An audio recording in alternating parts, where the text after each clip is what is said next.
was a record-breaking league and cup double for Manchester United last season. Now their target was a fourth Premier League title in 5 years. Could anyone stop United carrying off the silverware again? Newcastle United splashed out £15 million to bring the title to Tyneside. Alan Shearer came home to the club he supported as a boy as the world's most expensive player. The rest continued to buy big, with foreign imports the most popular commodity. They were paying the price to prize the honours away from Old Trafford. How would the new boys fare? Sunderland, Derby County and Leicester City took their places among the elites. Coming up over the next hour, all the highs and lows in the full compelling story of the English Premier League season 1996-97. We'll look back at the major talking points, and there were plenty, as some waved goodbye and others said hello. Hold on tight.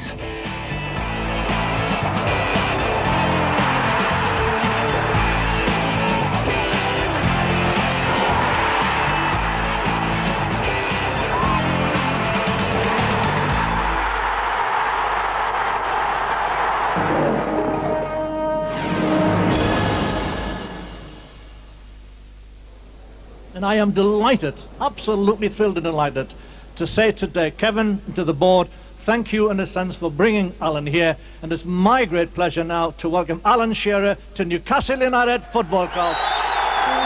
When Alan Shearer chose Newcastle United instead of Manchester United, many on Tyneside believed the Premier League trophy would soon follow.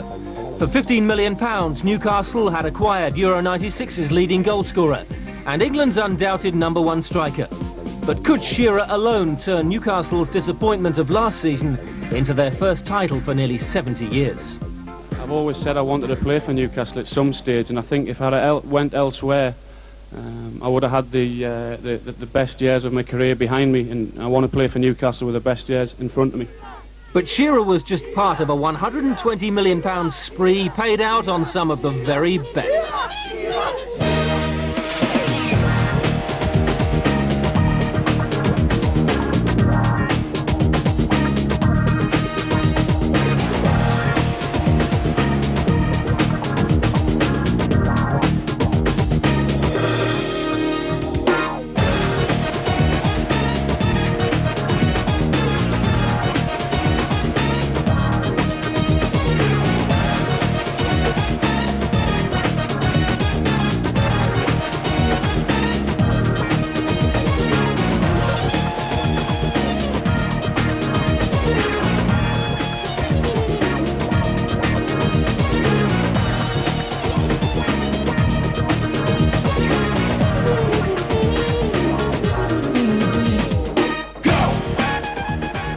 The season began in traditional fashion at Wembley. The Charity Shield was Alan Shearer's first competitive appearance in a Newcastle shirt. Ironically, against the team he could have joined, Manchester United. On the day, though, Shearer was outshone by a dazzling team performance from the champions. Eric Cantona set United on their way to a 4-0 victory. And would it be a sign of things to come? Already another trophy for United, and now the serious business was about to start. August began with the end for Bruce Rioch. Arsenal sacked their manager. It was exit Dalglish from Blackburn Rovers. Sasa Churchich joined Aston Villa. Leicester signed Spencer Pryor and Casey Keller. Orlando Trustfall went to Wednesday. Ron Atkinson and Graham Souness were in hot water with the FA. Gary Mabbott was out for the season, and that man Shearer helped Hoddle to his first England success. Manchester United began the defence of their crown in South London against Wimbledon. So often a graveyard for the top sides, but on a sunny afternoon at Selhurst Park, Alex Ferguson's team just carried on where they'd left off at Wembley. But one or two options to the left. Cantona! United were into their stride. Dennis Irwin made it 2-0. And then the young player of the season announced himself on the big stage.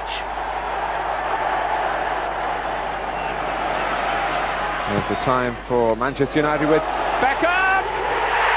That's absolutely brilliant! Take a bow, David Beckham. A goal you'll see over and over again. From inside his own half, was it? Certainly on the halfway line. Alan Shearer's Premier League debut for Newcastle came on the opening day at Everton. No fairy tale for Shearer. Everton's new signing Gary Speed scored their second goal in a 2-0 win. It was probably Everton's best result of the season.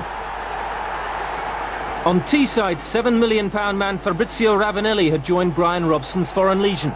In his first game against Liverpool, he didn't disappoint. So Fabrizio Ravanelli has this opportunity now to score on his debut. 26 minutes gone. It's 1-1. Ravanelli celebrates in familiar fashion. Barnby has taken the free kick quickly. This is Cox with the cross, and Ravanelli with the finish. Musto again. Trying to commit defenders, it goes Juninho. And now Ravanelli! Yes!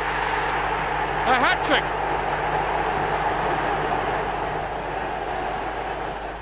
John Barnes was the only member of the current team who'd played in Liverpool's last championship-winning side. Now great things were predicted, but for Arsenal the season had begun in turmoil. Stuart Houston had taken temporary charge after Bruce Rioch was dismissed before a ball was even kicked.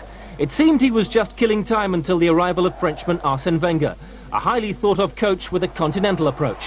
But Houston had to tackle Arsenal's next challenge away at Liverpool. Barnes, better ball in this time, McManaman, and a deflection and in! McManaman, oh that's beautiful again, Barnes, stopped by Seaman and back in by McManaman. He's got two, Liverpool have two, and Arsenal look buried. Amazingly, David Pleat's Sheffield Wednesday had got off to a flyer. 2 wins out of 2, with youngster Richie Humphreys scoring fine goals in both games. First against Aston Villa, and then Humphreys was at it again at Leeds United. Next for Wednesday was a trip to St James's Park, where no one gave them a chance against Shearer and co. But Guy Whittingham's second-half winner secured a 2-1 success. But the manager certainly wasn't joining in the hype. Quite frankly, if you speak to too many people too much, then sometimes you say things you don't really want to say. I would like to say nothing at the moment and just get on with things and see how well we can do. No predictions, but Wednesday's perfect start won David Pleat the first Manager of the Month award.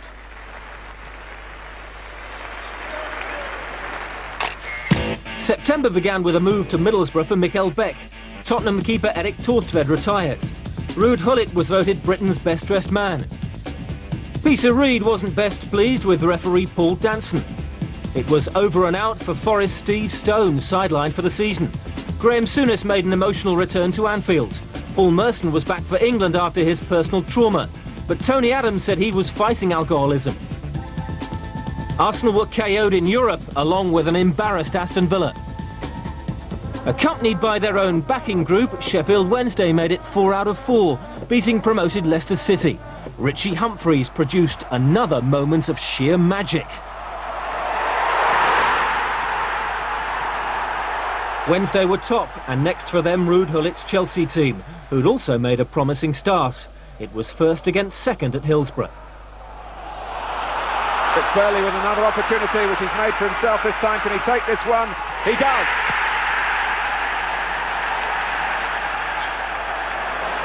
That's good work from Burley. Oh, and Myers is in the clear. Andy Myers can wrap it up for Chelsea. Wednesday's bubble had burst and they would never again reach such heights. But Chelsea were looking strong. Meanwhile, the champions were facing their